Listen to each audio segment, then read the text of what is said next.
बाबा साहब की 133वीं अंबेडकर जयंती पर seminar Ambedkar vision on inclusive ONGC auditorium ground floor scope Minar Laxmi Nagar नई Delhi.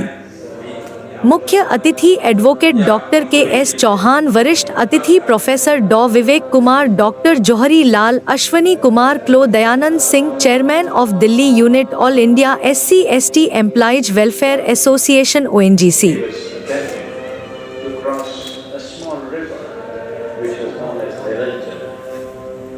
Suddenly he realized the pointlessness of everything that he's been doing. All this physical torture that he's been doing with himself. Suddenly he realized everything that he's looking for is right here. He's been desperately trying to go towards truth. Suddenly he realized there is no going towards truth.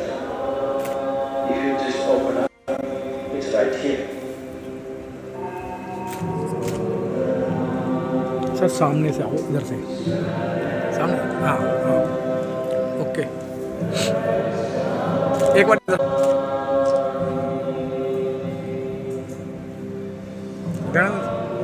आप सभी से गणन sir, madam आइए इधर, आ जाओ आप लोग। माल्यार्पण करते हुए, मैडम सुमन करते हुए सर को आगे बढ़ाएं।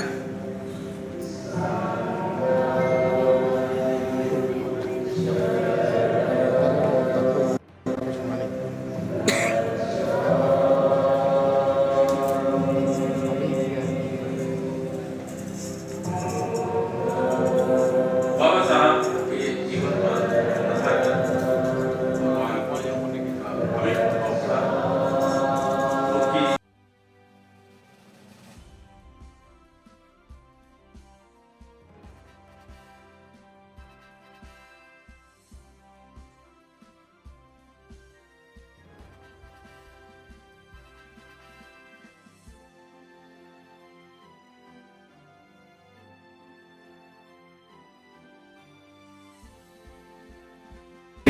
Doctor K S. Chauhan ji, head of the department school of social science doctor Vivek Kumar ji उसी तरह पहुंचने वाले हैं, और former director HR ONGC doctor Jauhari Lal sir and senior HR CLO chief ONGC का मैं यहाँ पर हार्दिक दिल से स्वागत करता हूँ, और बाबा साहब की 133वीं जयंती की आप सभी को शुभकामनाएं।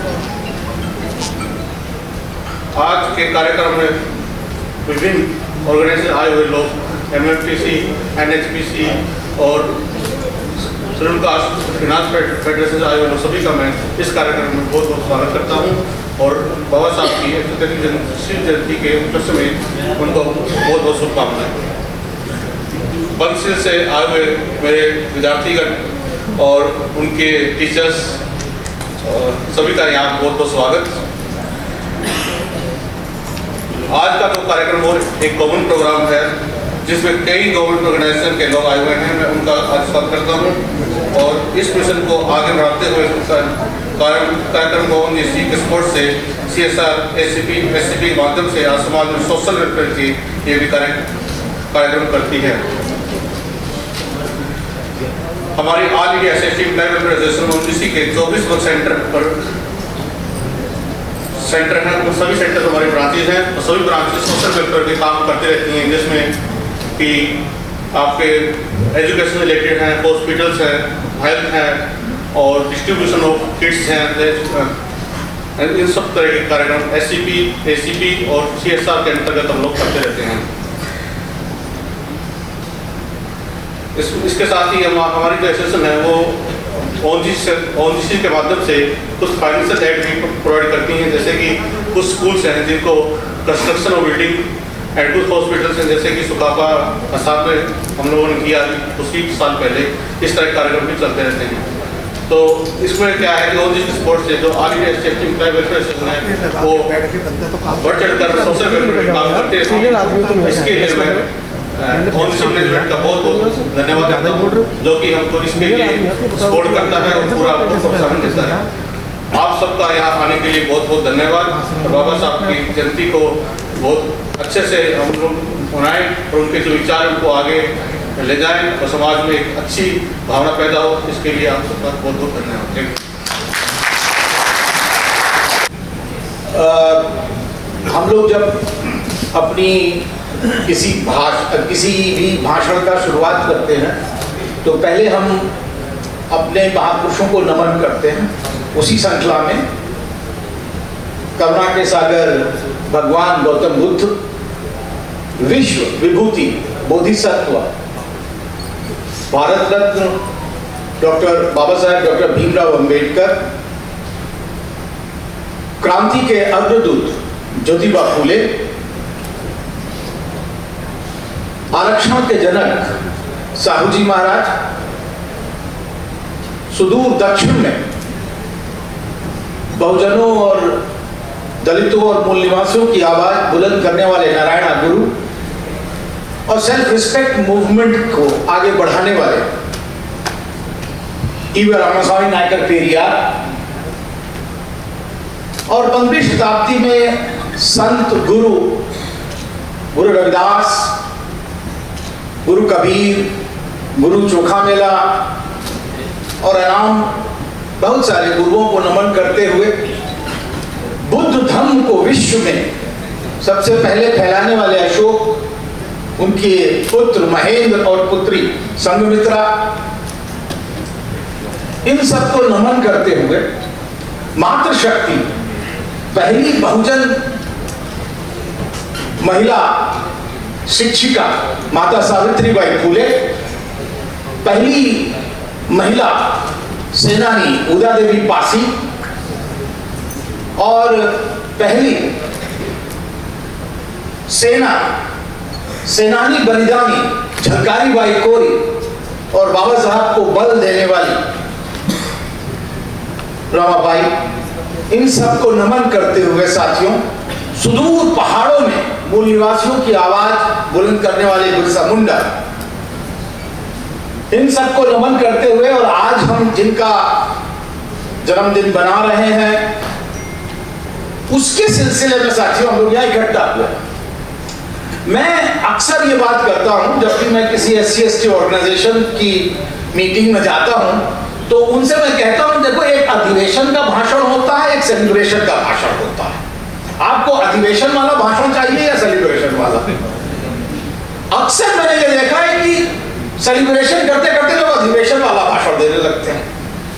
अभी जैसा आपने बताया कि बच्चे सुन नहीं रहे हैं कि मैंने कितनी मेहनत करी, मैंने कितना त्याग किया।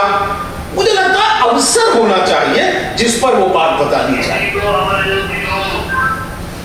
अवसर जो है अगर उल्लास का है, आज सेलिब्रेशन का अवसर है, उल्लास का है, हमारी दर्द है, पीड़ा है, हमारी गुर्बत है, हमको मारा गया, कुचला गया, दबाया गया, वो सब हमारे साथ है। लेकिन एक दिन हम बाबा साहब को याद करते हुए क्या हंसी और उल्लास के साथ नहीं मना सकते?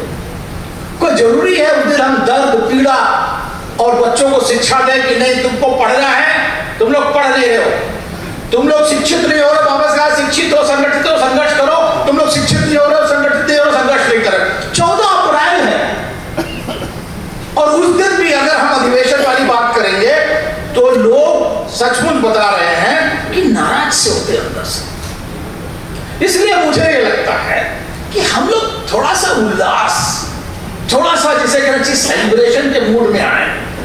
कुछ लोग अभी तालियां मांग के थोड़ी ली जा सकती है, बात तो तब है कि ताली खुद बजे, तब तो बात है। अगर हमने मांग के ली तो फिर क्या ताली ली भाई? मुझे वो क्या बोलते हैं, इसमें रेडियो स्टेशन पर बुलाया गया कि आप बाबा साहब पे बात करने आइए, और उसने मुझसे यह कहा कि आपको कोई ऐसा फिल्मी गीत याद आता है जो बाबा साहब को रख करके आप उस फिल्मी गीत को गा सके। है तो बड़ा चैलेंजिंग था। हम लोग 1 घंटा बोलने वाले प्रोफेसर और वो किताब बोल रहे और उसने गाना पूछ लिया। अब बड़ा परेशान। लेकिन फिर मैंने कहा कि हार तो नहीं मानना, तो मैंने कहा देखिए ये है रोमांटिक सॉन्ग, और रोमांटिक सॉन्ग को हम रिवोल्यूशनरी सॉन्ग बना सकते हैं और गा सकते हैं बाबा साहब पर। तो बोले आप गा सकते हैं? मैंने कहा हाँ गा सकते हैं, ऐसा क्या? तो मैंने गाना सुनाया, उससे शुरू करता हूँ अपनी बात। बाबा साहब को याद करिए और ये लाइन बस केवल 2 याद करिए। पोंछ कर अश्क अपनी आँखों से मुस्कुराओ तो कोई बात बने, सर झुकाने से कुछ नहीं होगा, सर उठाओ तो कोई बात। जिंदगी भीख में नहीं मिलती, जिंदगी भीख में नहीं मिलती, जिंदगी बढ़ के छीन जाती है, अपना हक संग दिल जमाने से छीन पाओ तो कोई बात कुछ नहीं होगा, मुस्कुराओ तो कोई बात बने।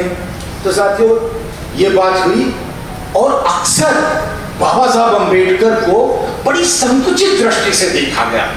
आज 21वीं शताब्दी में हम लोग गूगल पर हैं, हम लोग फेसबुक पर हैं, हम लोग इंस्टाग्राम पर भी हैं, हम लोग जिसे कहना चाहिए ट्विटर पर भी है, अब तो वो हो गया एक्स हो गया, कहीं कहीं हैं। लेकिन आप अगर बाबा साहब अंबेडकर को 21वीं सदी में समझना चाहते हैं तो आप कैसे समझेंगे, ये हमारा चैलेंज है। बाबा साहब को कहा गया कि बाबा साहब तो दलितों के मसीहा हैं, दलित लीडर हैं। कुछ लोग आए, उन्होंने कहा नहीं भाई, बाबा साहब अंबेडकर संविधान निर्माता है। अब उसमें भी परेशानी हो गई कुछ लोगों को। आपको पता है अरुण शौरी ने पूरी किताब लिख दी कि no, he was not a constitution builder, he was a draftsman of the constitution। मैं अभी आपको उसकी कहानी बताऊंगा कैसे ड्राफ्टमेंट करी थी। लेकिन साथियों हम लोगों ने करीब 10-15 साल पहले, चौहान साहब भी बैठे हुए हैं, हम लोगों ने एक बात शुरू करी। आदर्श जी भी बैठे हुए हैं, सब लोगों को याद होगा कि हम लोगों ने शुरू किया कि बाबा साहब अंबेडकर केवल और केवल दलित लीडर नहीं है। बाबा साहब अंबेडकर केवल और केवल दलित लीडर नहीं है। बाबा साहब अंबेडकर केवल और केवल संविधान निर्माता नहीं है, बाबा साहब राष्ट्र निर्माता है। यह बात हमें समझनी चाहिए। और अब तो बात और आगे निकल गई। मैं थोड़ा पेच आपको डाल दूं। अब तो बात आगे निकल गई। बाबा साहब अंबेडकर केवल दलित लीडर, बाबा साहब अंबेडकर संविधान निर्माता या बाबा साहब उसके राष्ट्र निर्माता नहीं है। बाबा साहब अब विश्व विभूति हो गए हैं, global icon. He is now global icon. अब आप प्रश्न कर सकते हैं कि बाबा साहब ग्लोबल आइकन कैसे हैं, ये तो बताइए। मैं कपोल कल्पित कथा नहीं कर रहा हूं, गूगल आपके पास है, आप शुरू कीजिए। बाबा साहब की मूर्ति कम से कम 9 विश्वविद्यालयों, विश्व के 9 विश्वविद्यालयों में लग गई है। और मूर्ति साथियों कोई मजाक के लिए नहीं लगाता है, और वो भी विश्व का विश्वविद्यालय। सबसे पहले आपको पता होगा कि लंदन स्कूल ऑफ इकोनॉमिक्स, जहां पर बाबा साहब ने पीएचडी किया था, वहां पर मूर्ति लगती है। गूगल करना है, करके देख लीजिए कि बाबा साहब अंबेडकर की मूर्ति लंदन स्कूल ऑफ इकोनॉमिक्स में है या नहीं है। दूसरी, कोलंबिया विश्वविद्यालय, जहां पर बाबा साहब ने पीएचडी की। इत्तेफाक से मैं वहां पढ़ा रहा था कोलंबिया विश्वविद्यालय में। जरा इंट्रोडक्शन ठीक से दिया कीजिए, आप लोग थोड़ा सा। हाँ भाई,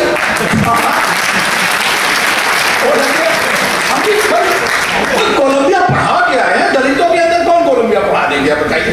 इतना तो बता ही सकते हैं कि हाँ भाई कोई दलित भी वहां जाके पढ़ा क्या है।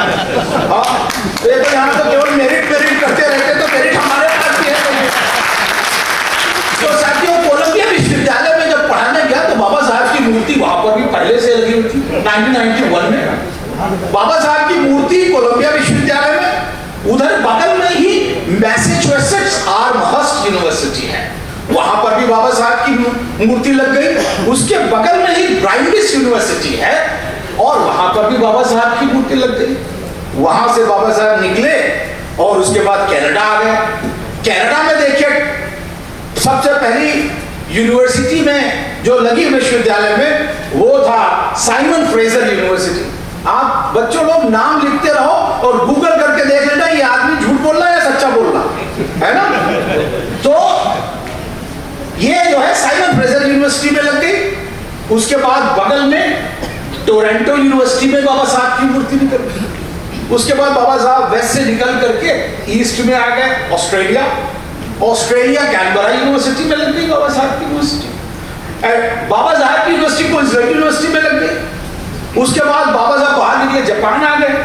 जापान में तो आदम का मूर्ति लग गई। और तो और साथियों अभी वियतनाम में बुद्धिस्ट यूनिवर्सिटी में बाबा साहब की मूर्ति लगी और वहां के रेक्टर ने यह कहा है कि मैं पूरे वियतनाम में बाबा साहब की 10 मूर्ति लगाऊंगा। अब आप ये मूर्तियां क्यों लग रही हैं इसका, और वो भी विश्वविद्यालय के लाइब्रेरी में लग रही है। विश्वविद्यालय के लाइब्रेरी में लग गई। हमने जब पूछा उनसे कि आप लाइब्रेरी में क्यों मूर्ति लगा रहे हैं कोलंबिया में, तो उन्होंने कहा library is the place where students come and when they will see the statue of Baba Saheb or bust of Baba Saheb Ambedkar, they will start asking question, भाई ये कौन है, और इसके बारे में फिर वो पढ़ेंगे जाकर के। और तो और ये मूर्ति ही नहीं, बाबा साहब के वॉल्यूम्स वहां पर आ गए। जितने बाबा साहब के लिखे हुए राइटिंग एंड स्पीचेस हैं वॉल्यूम, हमको तो जो है सुल्तान साहब ने पढ़वाया और अब सुल्तान साहब वहां पर पहुंच रही है किताब और वो पढ़ रहे हैं। आप सोचिए, तो ये बाबा साहब को पढ़ने वाले क्या विश्व विभूति कहलाएंगे बाबा साहब की? नहीं कहलाएंगे।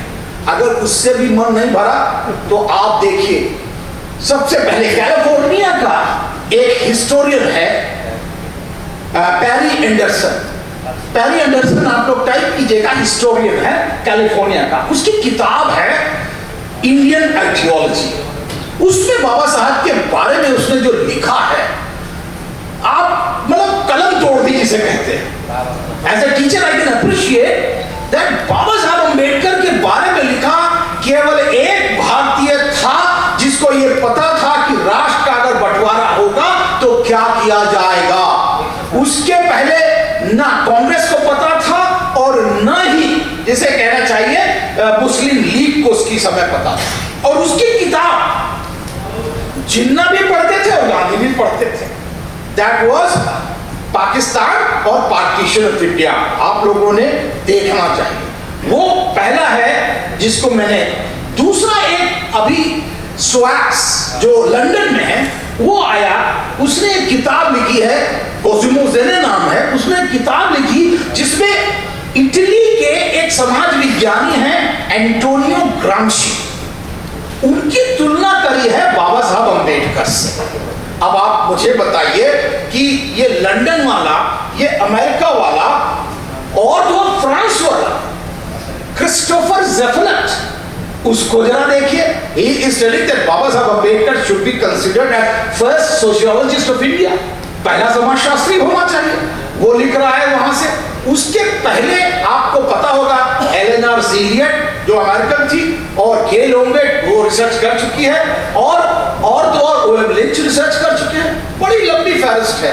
मैं आपको केवल ये बताना चाह रहा हूं कि पकड़ लीजिए बाबा साहब अम्बेडकर को, नहीं हाथ नहीं आने वाले। बाबा साहब पहुंच गए हैं अब विश्व विभूति होकर के। उनको कहोगे अरे हम उनके माध्यम से हम बाबा साहब को समझेंगे, हमें नहीं वो समझा पाएंगे। इसलिए साथियों, ये जो मिथ्या प्रचार बाबा साहब अम्बेडकर के आसपास फैलाया गया कि बाबा साहब अम्बेडकर केवल और केवल दलितों के लिए काम कर रहे थे, I am sorry to say that. How can India be so mean not to understand Baba Saheb Ambedkar? उसका अकादमिक पक्ष, जो बच्चे बैठे हैं, बाबा साहब का अकादमिक पक्ष अलग है। वो कभी मैं पीएचडी में जब पढ़ाता हूं तो बाबा साहब का अकादमिक पक्ष अलग पढ़ाता हूं। बाबा साहब ने 10 प्रकार के स्रोतों का प्रयोग किया, 10 types of sources to produce his knowledge, और 6 प्रकार की इंसाइक्लोपीडिया थी उसके अंदर, 6 प्रकार की इंसाइक्लोपीडिया, और पता नहीं कितनी थियोरी और पता नहीं कितने जिसे कहना चाहिए वो हो सकते हैं। वो अकादमिक पक्ष में कभी जब आप लोग बड़े हो जाएंगे, जब पाएंगे आप, तब को आप लोग को बताएंगे। लेकिन अकादमिक पक्ष बाबा साहब का समझना इसलिए जरूरी है क्योंकि हमें बाबा साहब अंबेडकर को विश्वविद्यालय में समझने के लिए एक नवीन दृष्टि चाहिए। हम ये नहीं कहेंगे बाबा साहब अंबेडकर एक एक्टिविस्ट बाबा साहब अंबेडकर है। एक्टिविज्म किया बाबा साहब अंबेडकर ने। उन्होंने 14 टैंक आंदोलन किया, उन्होंने कालाराम टेम्पल आंदोलन किया, उन्होंने जिसे कहना चाहिए सत्याग्रह किया, उन्होंने यहां तक कि जो है राजनीतिक दल बनाए, इंडिपेंडेंट लेबर पार्टी बनाई, उन्होंने जिसे कहना शेड्यूल कास्ट फेडरेशन बनाया, आरपीआई की ड्यू डाली। तो वो एक्टिविस्ट बाबा साहब अंबेडकर, और बाद में एक धम्म पुरोहित की तरह जिसे कहना चाहिए बाबा साहब हमारे यहाँ एक सामने आए कि ये धर्म की दीक्षा दिला रहे थे। लेकिन मुझे बड़ा अफसोस होता है कि लोग बाबा साहब अंबेडकर की सूट वाली जो है फोटो बहुत देखते हैं, लगाते हैं, और कहते हैं बाबा साहब ने इसलिए सूट पहना कि बाबा साहब बताना चाहते थे कि हम भी सूट पहने। माफ कीजिएगा, मैं हाथ जोड़ करके विनम्र निवेदन कर रहा हूं, ऐसा बाबा साहब ने कहीं नहीं किया। बाबा साहब ने जब धम्म दीक्षा ली तो क्या सूट पहन के ली थी? मैं चाहता हूं कि उस फोटो को भी लोग आगे देखें कि बाबा साहब अंबेडकर ने क्या पहना था। जब बाबा साहब 14 टैंक का आंदोलन कर रहे थे तो क्या सूट पहन के कर रहे थे? या बाबा साहब अंबेडकर जब माता रमाबाई को जो है अग्नि दे रहे थे तो क्या सूट पहन के दे रहे थे? उन्होंने बाकायदा कफनी पहनी हुई है, उसकी भी फोटो। लेकिन ये बात हमारे बीच में कि सूट पहना, मैं जानबूझ करके सूट नहीं पहन के आता हूं, क्योंकि मुझे लगता है कि बाबा साहब अंबेडकर की फोटो कब से किसी गरीब आदमी की, किसी दलित आदमी की फोटो कब खींची जाती है? जब उसका औपचारिक क्षण होता है। बाबा साहब अंबेडकर जाते थे पार्लियामेंट में तो सूट पहन के जाएंगे, वहां थोड़ी जिसे कहना चाहिए लुंगी धोती पहन के चले गए, और जैसे ही बाबा साहब गए वैसे ही फोटो खींच गए। आपको याद होगा, मैं एक एग्जाम्पल दे रहा हूं, भगत सिंह की फोटो, सबको पता है भगत सिंह की एक फोटो है, बड़ी प्रचलित है, पता है ना? कौन सी? टोपी लगाए। क्या भगत सिंह हमेशा टोपी लगाए और कोट पहने हुए थे? वो तो उस दिन खिंच गई कि वो बेवकूफ बनाना चाहते थे पुलिस वाले को। अब वो फोटो जो है तैरती रहती है और लोग कहते हैं कि भगत सिंह बेचारे चारपाई पर पहने हुए, पगड़ी बांधे हुए बैठे हुए। उसी तरह बाबा साहब अंबेडकर के जो प्राइवेट मोमेंट्स होते थे, जो उनके आत्मिक क्षण होते थे, क्या उसमें कोई दलितों की, गरीबों की फोटो खींची जाती थी? जब बेचारे अपने बच्चे को खिलाए होंगे गोदी में, कहीं फोटो नहीं दिखाई पड़ी। ऐसा तो नहीं है कि उन्होंने अपने बच्चे को गोदी में नहीं लिया।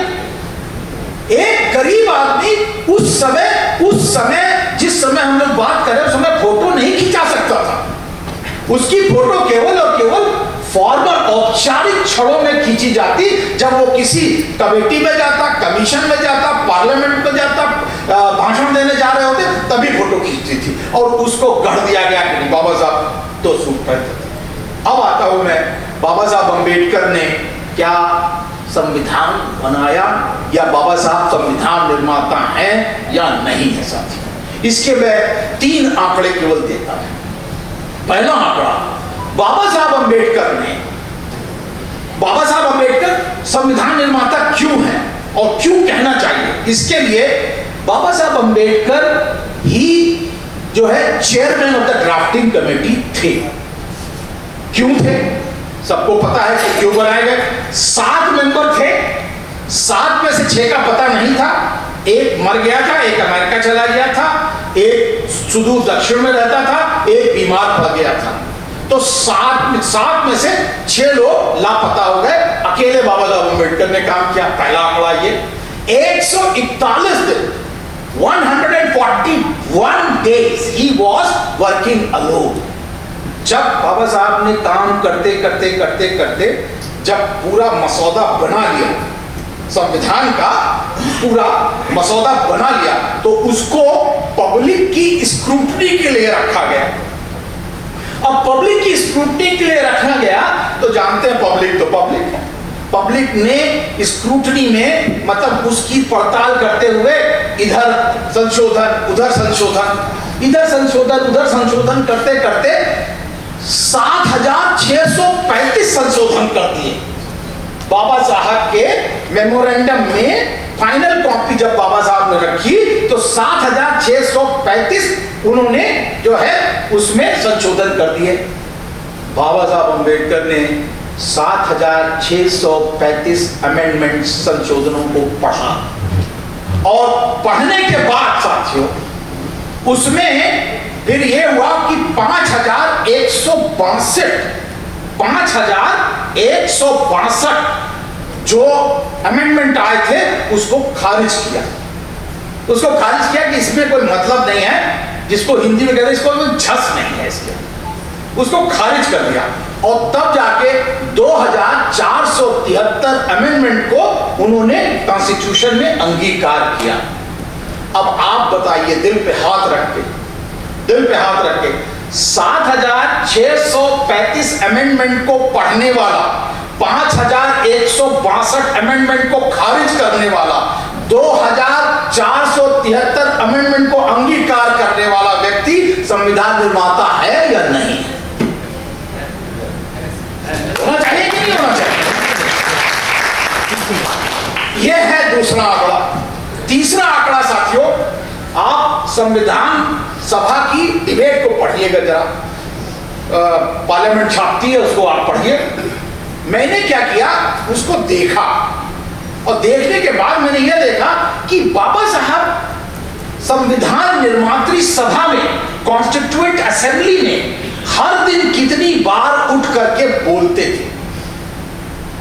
9 से 10 बार तो वो डेली उठ करके बोलते थे, डेली उठ करके बोलते थे। लेकिन साथियों कभी कभी अप्रत्याशित रूप में यह होता था कि बाबा साहब 26 से 27 बार उठ करके बोलते थे संविधान निर्मात्री सभा में, और कभी वो अपना मसौदा मूव करते थे, कभी अमेंडमेंट मूव करते थे, कभी जिसे कहना चाहिए उस पर टीका टिप्पणी का जवाब देते थे, और कभी वो लंबा लंबा भाषण। इस लंबे भाषण से मुझे याद आया बाबा साहब अम्बेडकर का पहला भाषण जो 9 दिसंबर जब सभा शुरू हुई तो उसके 8 या 6 दिन बाद आ गया। बाबा साहब का पहला भाषण संविधान सभा में 3,700 शब्द का था।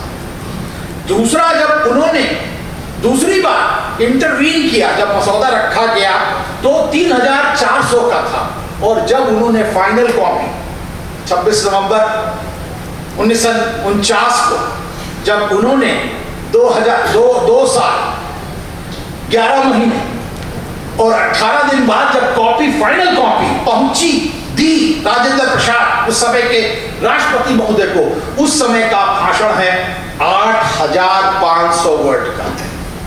और मैंने ये गूगल वर्ड काउंट से नहीं गिना है साथियों। Don't think that I have counted from Google count, I have counted with my pen.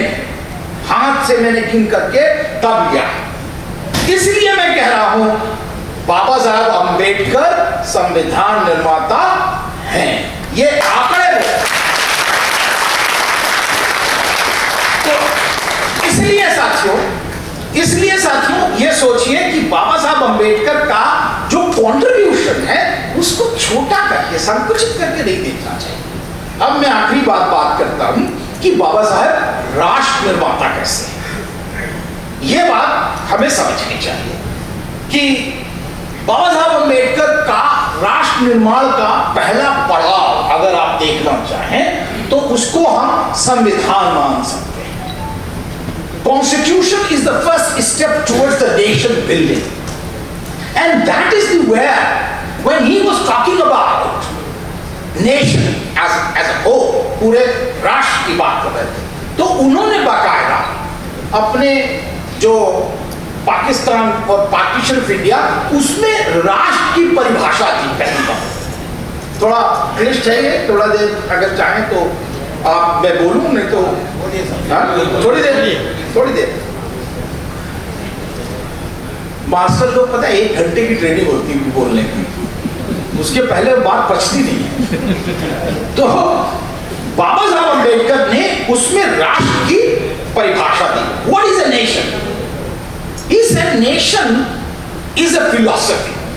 Usually, एक दर्शन है. It is a philosophy. But if we go by sociological understanding, it is conglomeration of number of groups. राष्ट्र एक दर्शन है, लेकिन समाजशास्त्रीय दृष्टिकोण से ये राष्ट्र बहुत सारे समूहों का जमावड़ा है। और राष्ट्र तभी निर्मित होता है जब सभी समूहों को, इसके अंदर सभी समूहों को उनके अधिकार सुनिश्चित हो जाएं। बिना अधिकार सुनिश्चित और स्व प्रतिनिधित्व की बात करी, सेल्फ रिप्रेजेंटेशन की बात करी, जो यहां पर रिजर्वेशन कहा जाता है वो नहीं, सेल्फ रिप्रेजेंटेशन है वो। बाबा साहब अम्बेडकर ने सेल्फ रिप्रेजेंटेशन की बात करी, तभी राष्ट्र निर्माण हो सकता है। और उन्होंने उद्धृत किया जो उस समय वो बोलते थे national poet of Bengal, Rabindranath Tagore also thinks India is not a nation, it is nation in the making. Bharat एक राष्ट्र नहीं है, ये राष्ट्र बनने की प्रक्रिया में। आप सोच लीजिए, और कैसे बनेगा ये राष्ट्र? मुकम्मल तब होगा जब इस समाज में रह रहे सभी समूहों को इनके जो अधिकार सुनिश्चित हो जाएंगे। और इसलिए साथियों, उन्होंने, बाबा साहब अम्बेडकर ने बाकायदा अपने संविधान में सभी समाजों के अधिकारों को सुनिश्चित करने का काम किया। बात लंबी हो जाएगी, लेकिन मैं केवल एक समूह के बारे में बात करना चाहता हूं, वो है महिलाएं। बाबा साहब अम्बेडकर ने अपने संविधान में महिलाओं के लिए, तो ये आज की बात नहीं थी कि बाबा साहब अम्बेडकर महिलाओं के बारे में संविधान में सोचने की बात कर रहे थे, नहीं। बाबा साहब अम्बेडकर ने बहुत पहले भारतीय महिलाओं पर अध्ययन किया, और यहां तक कि बाबा साहब अम्बेडकर ने जो अध्ययन किया साथियों, अथर्ववेद से शुरू किया। अथर्ववेद में महिलाओं के क्या अधिकार थे, ऋग्वेद में उनके क्या अधिकार थे, अष्टाध्यायी, पाणिनि, पातंजलि और बहुधायन, इन सभी पुस्तकों के अंदर महिलाओं के क्या अधिकार थे। अर्थशास्त्र, कौटिल्य का अर्थशास्त्र, उसमें भी बाबा साहब अम्बेडकर ने अध्ययन करके कहा। ये नहीं कि बाबा साहब अम्बेडकर सुपरफ्लुअसली काम कर रहे थे, उनका गहरा अध्ययन देखिए। एक तरफ उन्होंने बहुधायन, गृहसूत्र की बात भी करी, और दूसरी तरफ याज्ञवल्क्य स्मृति की बात करी। और एक संघर्ष उन्होंने, बाबा साहब ने दिखाया कि देखो महिलाओं की स्थिति कितनी तगड़ी थी। ये बात उन्होंने सुलभा और जनक के डायलॉग से की। एक महिला थी सुलभा, और एक जो है जनक को सभी जानते हैं, उसके बीच डायलॉग हो रहा, और जनक कहने नहीं, मैं आपसे डायलॉग नहीं करना चाहता। तो सुलभा ने कहा क्यों नहीं? तो बोले तुम तो महिला हो। तो बाबा साहब लिखते हैं कि उस महिला का, सुलभा का जवाब था जनक को कि हम उस सभ्यता के रहने वाले हैं जिसके अंदर जो सोल होता है उसका कोई जेंडर नहीं होता, आत्मा का कोई लिंग नहीं होता है, आत्मा होती है, इसलिए आपको हमसे डायलॉग करना पड़ेगा। ये जिसे कहना चाहिए फल था। और फिर बाबा साहब अम्बेडकर मनुस्मृति, वर्णशंकर थ्योरी और पितृ सावर्ण्य, मातृ सावर्ण्य सबका एनालिसिस करते हुए आते हैं और कहते हैं किस प्रकार शनय शनय धीरे धीरे भारतीय महिलाओं की जो स्थिति है वो बदतर हुई। और इसलिए उन्होंने शुरुआत में ही, जब वो वाइसराय काउंसिल की बैठक में थे, तब उनकी काउंसिल में थे, उस समय उन्होंने बाकायदा मैटरनिटी लीव का सुझाव दिया। और मैटरनिटी लीव उनके लिए जिसे कहना चाहिए मेडिकल वो नहीं थी, it was not a medical leave. उन्होंने कहा नहीं, ये मॉरल लीव है। Maternity leave for women is a moral leave, नैतिकता का प्रश्न है। क्या नैतिकता? क्योंकि महिला हमारे देश की आने वाली पीढ़ी को जन्म दे रही है, इसलिए देश को कृतज्ञ होना चाहिए कि वो इस बात को कर रही है, इसलिए उसके ऊपर नतमस्तक होकर के उसको मैटरनिटी लीव देना चाहिए। साथियों, ये नहीं था maternity leave is not a medical leave for him, it is a moral leave. इसलिए जिसे कहना चाहिए बाबा साहब ने वहां से शुरू किया, फिर उन्होंने देवदासियों के लिए आंदोलन किए और उसको छुड़ाया, और उसके बाद फिर 7 प्रकार के राइट्स बाबा साहब ने महिलाओं के लिए सुनिश्चित किए, जिसे हिंदू कोड बिल में भी रखा। लेकिन वो 7 क्या थे राइट्स? आई थिंक बहुत सारे फेमिनिस्ट लोग बाबा साहब द्वारा किए गए महिलाओं के राइट्स की बात नहीं करते, वो नहीं बताते। इसलिए मैं कह रहा हूं कि पहला राइट जो एक पत्नी विवाह, मोनोगेमी, वो बाबा साहब की सोच है। पहले बहुपत्नी विवाह हुआ करता था, बाद में जिसे कहना चाहिए बाबा साहब ने मोनोगेमी को इंट्रोड्यूस किया। दूसरा, बाबा साहब ने हिंदू मैरिज बिल को ला करके मैरिज को, विवाह को अनुष्ठान बनाया। पहले उन्होंने कॉन्ट्रैक्ट बनाया, पहले विवाह अनुष्ठान था, 7 जन्मों का संबंध, मेरा पति मेरा देवता है, मारे या कुछ करे लेकिन मेरा पति मेरा देवता। बाबा साहब ने कहा ये नहीं चलेगा, women should have the right to take leave, if his man is cruel then he should leave। और उन्होंने उसको बाकायदा कहा कि no, marriage will be a contract which can be delegated. Third, dowry act, जो कि दहेज प्रथा के खिलाफ कानून आया, ये बाबा साहब ने सोचा। इसके बाद सिविल मैरिज, अंतर जातीय विवाह, ये बाबा साहब ने सोचते। उसके बाद यहां तक कि गोद लेने में कंसेंट ऑफ द वुमेन, महिला का, पत्नी का जो कंसेंट है उसकी हामी जरूरी होनी चाहिए, ये भी बाबा साहब ने रखा। और उसके बाद equal pay for equal work, यहां तक कि प्रॉपर्टी राइट, बाबा साहब अम्बेडकर ने property right for the women, महिला, बेटी और पत्नी दोनों को, पति की और पिता की जो संपत्ति है उसमें अधिकार, ये बाबा साहब की सोच थी। हो सकता है उस समय नहीं पारित हुआ, लेकिन बाद में पारित हुआ। लेकिन सबसे बड़ी बात यह है कि बाबा साहब अम्बेडकर ये जो अधिकार थे वो दलित महिलाओं के लिए नहीं सुरक्षित कर रहे थे, ये भारत की सभी महिलाओं के लिए सुरक्षित कर रहे थे साथियों। लेकिन अफसोस महिला आंदोलन इस बात की बात नहीं करता है। तो कम से कम जो महिलाएं जानती हैं उनको अधिकार के लिए बाबा साहब का कम से कम जो है शुक्रगुजार तो होना चाहिए।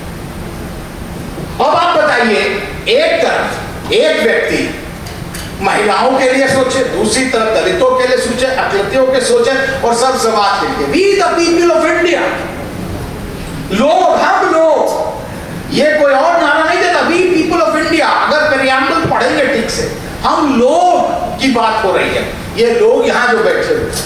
इसलिए साथियों, मैं ये कहता हूं कि अगर बाबा साहब अम्बेडकर ने लोगों के लिए सोचा, दलितों के लिए सोचा, पिछड़ों के लिए सोचा, आपको पता है रिजाइन जब कर रहे थे तो महिलाओं के लिए सोचा, तो बाबा साहब राष्ट्र निर्माता हुए या नहीं हुए, ये मैं आपको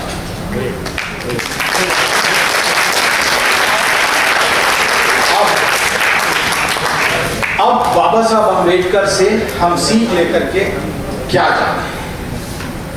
जा रहे हैं, इसके लिए मैं छोटी सी कहानी सुना करके अपनी बात खत्म करता हूं। एक जंगल में, ये पंचतंत्र की कहानी सभी ने सुनी होगी, एक जंगल में बहुत बड़ी आग लगी हुई थी, बहुत बड़ी आग, और दूर जो है, दूर डाल पर, दूर ऊंचे पेड़ पर एक कौवा और एक चिड़िया बैठी हुई थी। चिड़िया ची ची करती थी, कौवा कांव कांव करता था, आग देख रहा था, ची ची कांव कांव, ची ची कांव कांव।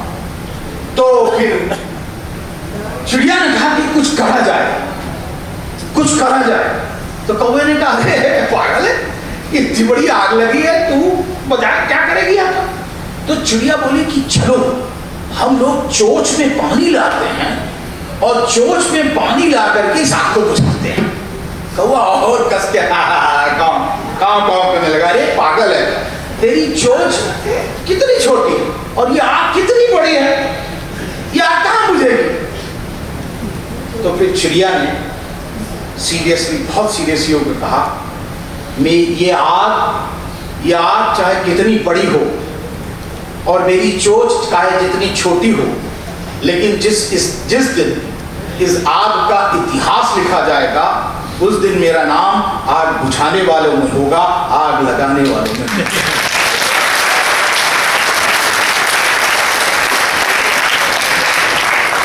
तो साथियों, मैं तो यहाँ बहुत सारी चिड़िया देख रहा हूं और अगर सबने पानी अपनी चोट पे भर लिया तो ये आग बुझेगी जरूर और बाबा साहब